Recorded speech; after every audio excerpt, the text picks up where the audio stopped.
एकेकाळी कांदा आणि गुळाच्या व्यापारासाठी प्रसिद्ध असलेल्या नीरा कृषी उत्पन्न बाजार समितीच्या नीरा येथे बाजार समितीच्या वतीने पुन्हा एकदा कांदा खरेदी विक्री व्यवहार सुरू करण्यात येणार आहे। याबाबत आमदार संजय जगताप यांनी आज नीरा येथील ग्रामपंचायत कार्यालयामध्ये कांदा व्यापाऱ्यांशी चर्चा केली।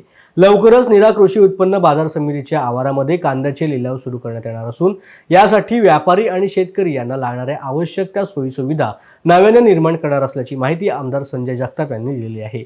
या चर्चासत्रामध्ये कृषी उत्पन्न बाजार समितीचे संचालक, ग्रामपंचायत सदस्य, व्यापारी आणि ग्रामस्थ मोठ्या संख्येने उपस्थित होते। सुरू केले जाईल।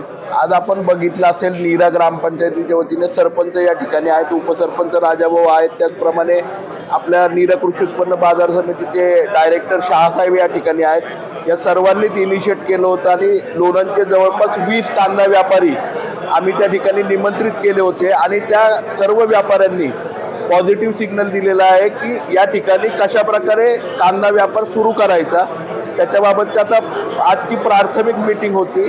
दुसरी मीटिंग ही नीरा मार्केट कमिटीच्या बरोबर त्या ठिकाणी त्यांच्या सभापती, उपसभापती आणि त्यांच्याबरोबर येऊन व्यापाऱ्यांना ज्या सुविधा प्राथमिक स्वरूपामध्ये पहिल्या 3 वर्षासाठी द्यायच्या त्याच्या संदर्भातली चर्चा होईल आणि कांदा व्यापार लवकरात लवकर आम्ही सुरू करणार आहोत। त्याच्यासाठी इनिशिएट करतोय।